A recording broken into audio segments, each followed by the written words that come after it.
Hello and welcome to my YouTube channel, The Intellect's Cove. If you haven't seen any of my videos before, my name is Colin Fairley. I'm a pragmatist philosopher and political theorist based at Queen's University in Canada. And this video is the conclusion to around 40 videos, online lectures that I've made available to the public on my latest book, Aging and the Ethics of Longevity Science. As I'm recording this video, it is in late July. That book is already freely available to download as an open access book from Oxford University Press, and the print edition will be released within the next 2 weeks. So I wasn't initially planning to do a concluding video. I thought I'd cover each chapter one at a time and then be done with it. But I thought for a sense of closure, I'm going to reflect a little bit on the process of converting the written presentation of the book into some online content and reflect on each of the themes of the chapters, just to kind of do an inventory of how I've benefited by making this content available online to the YouTube audience. All right, so as I mentioned, the book is now available. You can download the PDF version for free from Oxford University Press. It's linked in the video description. There's also some advanced reviews, one by Jay Oshansky, also Julian Sevalescu and Deborah Carr. So I'm very thankful to those three reviewers that read the advanced copy of the book and offered their evaluation of the merits of the book. Now that the project is done, I posted the last video on chapter 12. I'm just going to kind of reflect a little bit on what I planned to do when I initially designed this YouTube channel. I thought I'd do one video for each chapter, take about a month, and I'd be done. And here I am approaching 4 months with about 40 videos. So obviously I got much more involved in the video editing and communication of longevity science than I initially anticipated. But when I initially created this YouTube channel, I was doing the final proofs of the book. And I thought, well, since I'm already immersed in the book, why don't I create some online content which will give me the opportunity to present to a broader audience the ideas around this book. And the book mentions 3 specific audiences that the book is written for. It's written for philosophers, especially those that are interested in philosophy of science and bioethics. It's written for scientists, especially those that work on the science of healthy aging, but also those that work on pathology and climate change, which has very important linkages with the biology of aging. And finally, the book is written for its largest audience, which is the general public. And I'm hoping that by posting this online content, I will be able to include that audience in terms of engaging them with some of the content from the book. Now, when I first started, I had to convert one of my older son's bedrooms. He's no longer lives at home, but I converted one of the spare bedrooms into the Intellect's Cove, which required, painting at least one section of the room. And then, I got quite immersed in finding out how complicated the technology is behind the creation of a YouTube channel. So I don't really have a big budget. I used the remainder of what I have on my research budget, but I had to purchase a microphone. I went through 3 different microphones before I figured out which was a good one for me, for my purposes.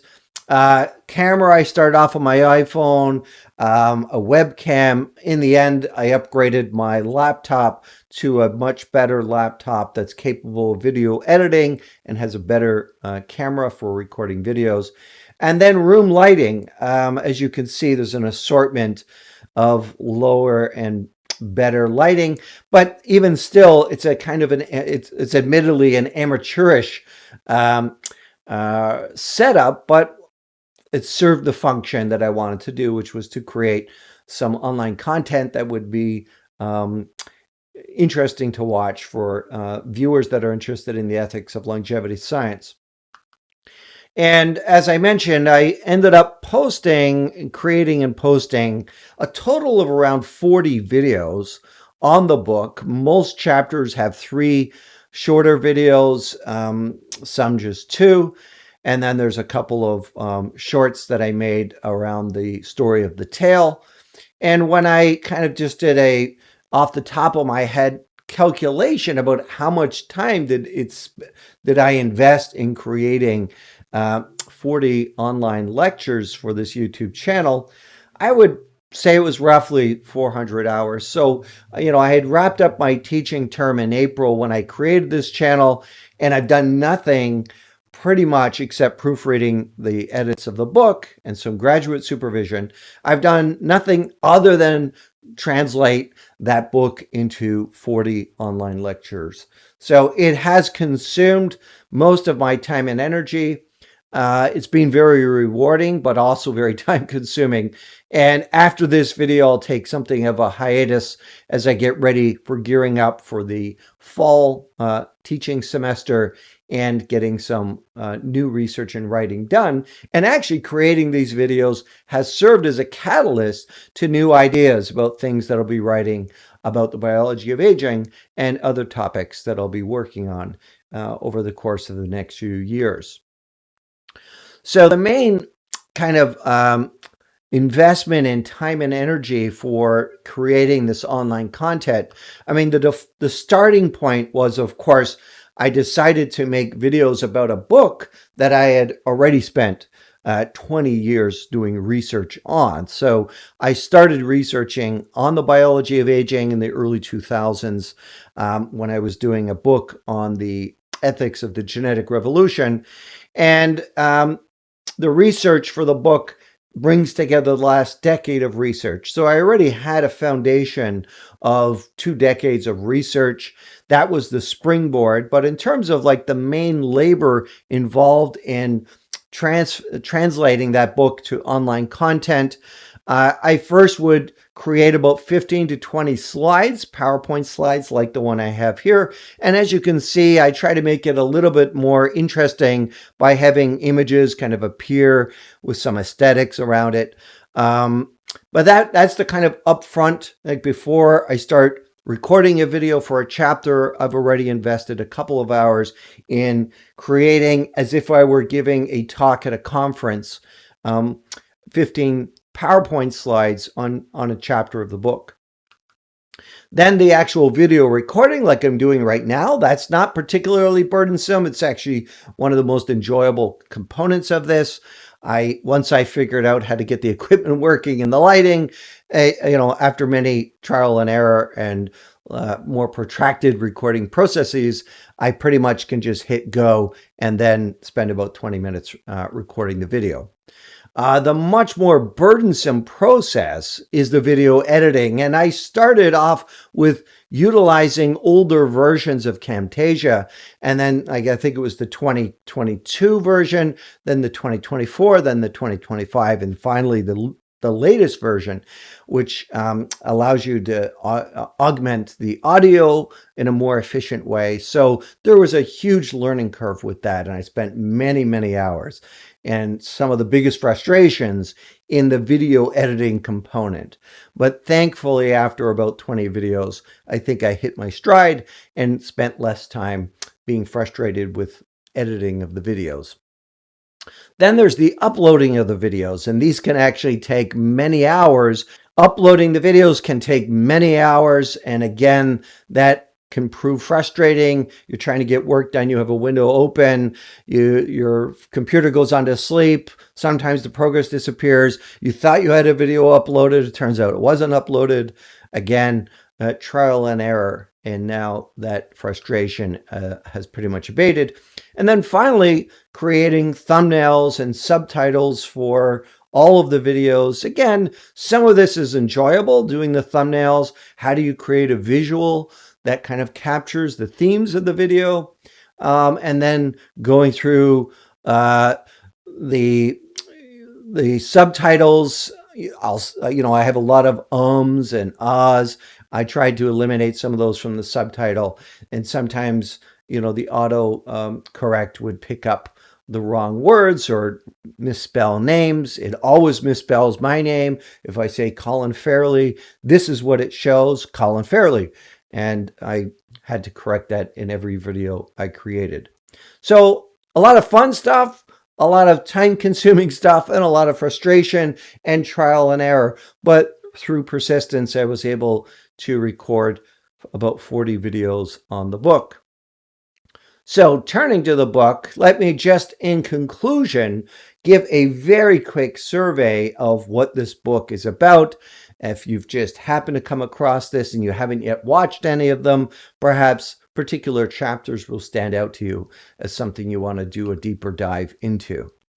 So broadly speaking, this book is written to help us think in a more rational and sage way about the public health challenges that face today's aging world. So this starts off with the dominant frame throughout the book, what I call the tale of the journey through the ocean of longevity. I describe basically the flight of humanity as one to escape a world with very high rates of early life mortality. This is stage one of the tale. Where the war against disease was effectively deployed to reduce the historically high rates of early life mortality from cholera, tuberculosis, smallpox, dysentery, a long list of infectious diseases that still plague populations, impoverished populations throughout the world, but for the most part have been abated so that the average age of life expectancy for the world already exceeds the 7th decade of life. So what that means is that we are in a new era for medical science. And this I describe as stage 2 of the journey through the ocean of longevity, one where we go from fixating on increasing lifespan to increasing health span.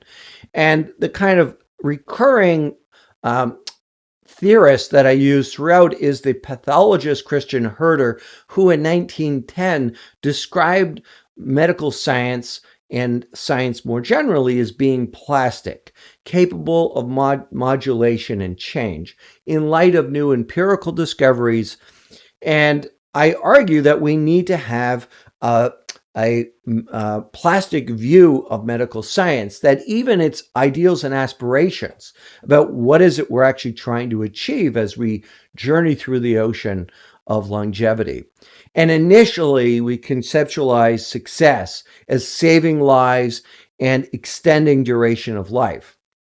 And that was certainly a rational and sage aspiration when life expectancy what was below the 4th decade of life. But when life expectancy is being pushed past the 7th decade of life and approaching the 8th decade of life for humanity by the end of the century, we really need to pay attention to what specifically we hope increases in life expectancy will deliver. And the field of translational gerontology focuses on the goal of increasing health span and compressing the period of time we spend managing the multimorbidities of late life. And that is the goal of what I referred to following Alex Comfort as rate control, which is a distinct medical science ideal to disease control, which is the dominant paradigm of medical science. And the book seeks to bring to the reader's attention and amplify the importance of 6 potential benefits of rate control. These are things that people don't typically intuit as a benefit of slowing down the rate of molecular and cellular decline. And I believe that they're also the most effective benefits for the field of translational gerontology to emphasize so that we can steer the ship of modern public health to the destination of an increase in healthy longevity rather than simply delaying mortality into later life by extending how long we survive managing multimorbidity. So the book begins then, as I just elaborated, on the tale of the journey through the ocean of longevity. It's the most critical frame throughout the book. It's an attempt to make clear in the reader's mind the empirical realities, both the successes but also the challenges of facing the world's aging populations. And I posted a total of 3 videos. The prologue to the tale, which sets up some of the scientific insights as to why the tale is instructive. The tale, which is the shortest video in the book that I posted, but it's the most critical for explaining the rationale behind targeting the rate of biological aging. And then the epilogue, where I draw a contrast to the way others have tried to frame the ethics of longevity science, in particular Peter Singer's framing of an aging innovation as posing a threat of overpopulation and diminishing human happiness. So I'm trying to abate that type of frame and instead bring attention to the significance of slowing human aging for human health, animal health, and planetary health more generally. So in that tale, then, we begin from the place where all of our distant ancestors were, which was a world with very high extrinsic mortality risks from the world's many hazards. Life on this planet is difficult and challenging, and for most of our ancestors, surviving to what we now consider to be a senior was a rarity. Most people did not survive, as Socrates did, to the 7th decade of life. Most people would have died either as children or through what we consider to be midlife. But even surviving into midlife was a Herculean challenge, given the high rates of infectious disease mortality. So we were able to escape this young world thanks to the steamship of modern public health. And that has been the first big success story for humanity in escaping the extrinsic hazards that historically kept life expectancy for populations below the 4th decade of life. And initially, demographers believed that the waves of disease would be abated and there would be smooth sailing as we would continue to increase in life expectancy. But unfortunately, that was not the case, that actually there is a limit imposed by aging itself, which I have represented as the iceberg. And today now what we see is that the increases in life expectancy have outpaced increases in health span, that is the duration of healthy life, free from disease, disability, and frailty. And there is a growing gap, which is nearly 10 years and is 2.4 years larger for females than it is for males. And so we want to target the iceberg, and I have the shadow of Frankenstein, which represents the imagination that many bioethicists and philosophers have, that trying to target aging is going to unleash some kind of monster and lead to overpopulation, inequality, or some kind of ecological disaster. And I seek to abate that exercise of imagination and instead put forth an empirically informed ethical analysis of what the likely benefits, risks, and potential harms of translational science are likely to be in the 21st century. So the first chapter focuses on what is philosophy. I draw inspiration from American pragmatists like John Dewey and philosophers of science like Nicholas Maxwell and Philip Kitcher.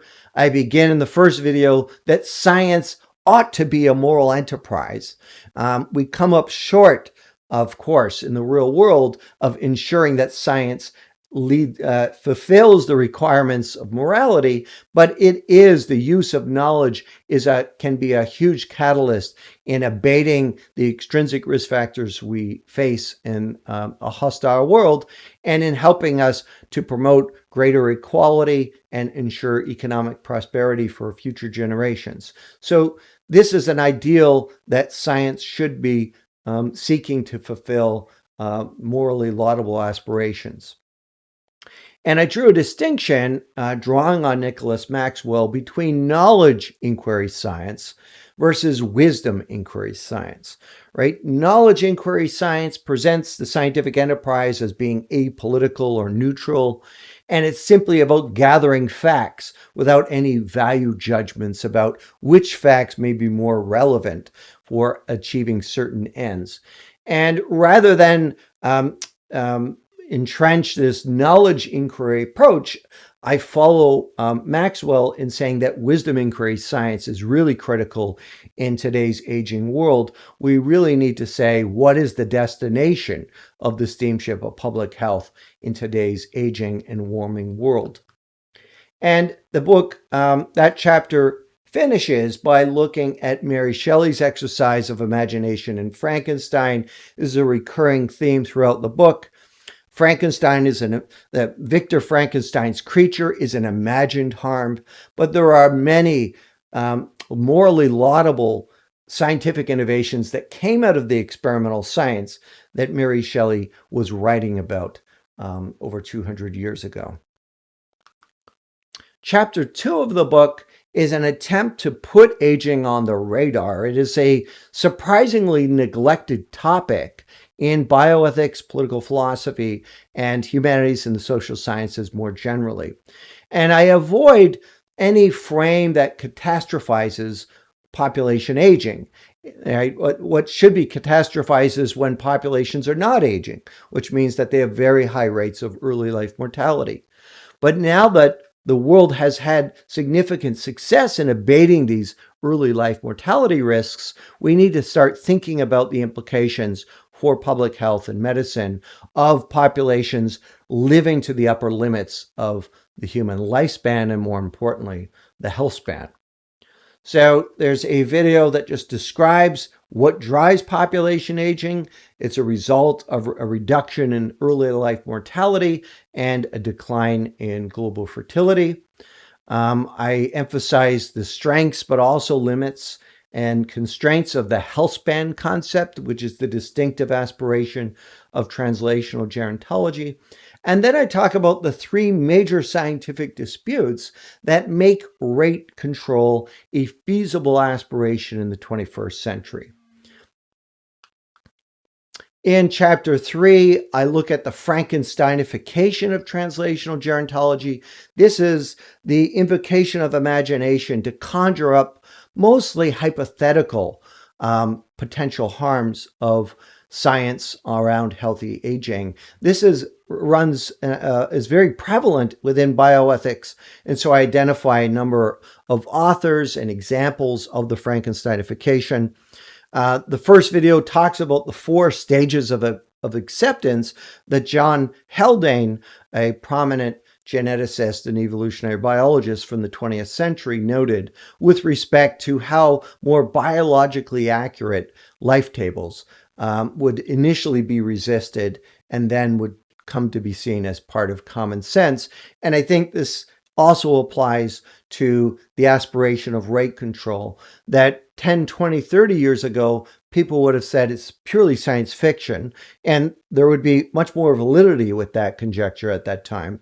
But now we're starting to see the transformation where it's gone from something to be ridiculed to being like the most important area of translational medicine in the 21st century. And then I identify a position I refer to as geroconservatism, that is, those who emphasize the virtues of the status quo in medical science and eschew especially deploying experimental science to try to slow down human aging. And I designed the book to abate 5 challenges from the geroconservative perspective. There's certainly valid concerns with many of these expressions of geroconservatism, but they don't constitute objections to trying to target the rate of aging to increase health span. Chapter 4 builds on, as I was writing the book, of course, we had the COVID-19 pandemic, and I was thinking about the linkages between healthy aging and the health vulnerabilities that older populations faced from SARS-CoV-2. So I wanted to make sure that I devoted quite a bit of time to this topic with a video on the role of imagination in science. We saw imagination play out in good and not so good ways during COVID-19 pandemic, and it also applies with healthy aging more generally. Christian Herder, who's a really important thinker throughout the book, and this idea of the plasticity of science, that we need to understand that experimental science and the study of pure science like chemistry often leads to unforeseen benefits in terms of promoting human health. And then finally, specifically, the experimental science of a century from caloric restriction in rodents to the testing of molecules to see whether or not they can slow aging in humans to increase healthy lifespan.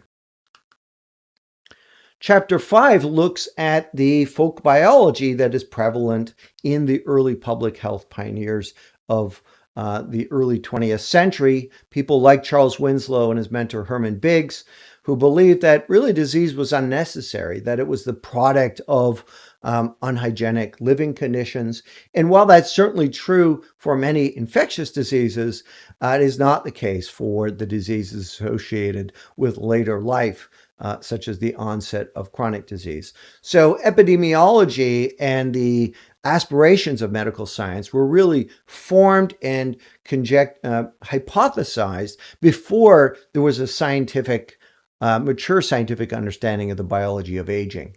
So we want to make sure that we abate the persistence of folk biological beliefs with medical science more generally.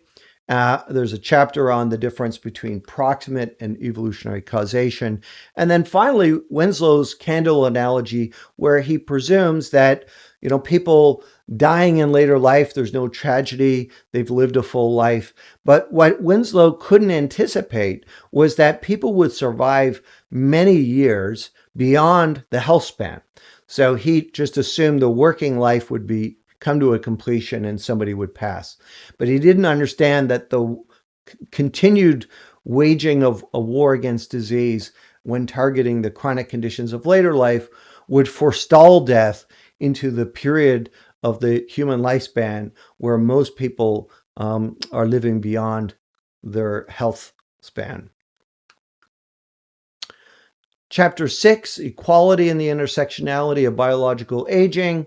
This covers the role of imagination in thinking about the pursuit of egalitarian ideals, from democratic aspirations of Jean-Jacques Rousseau to the feminist aspirations of Mary Wollstonecraft and Anna Cooper, to the aspirations to abate racism from Black political thinkers like William Du Bois.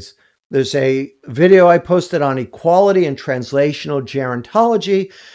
Just like these earlier thinkers who tried to open our eyes to the persistence of inequality that most of their contemporaries were blind to, most people, unless they've been studying the new science of the epigenetics of aging, don't realize that a whole range of environmental stressors can accelerate biological aging, ranging from poverty to racism to climate change.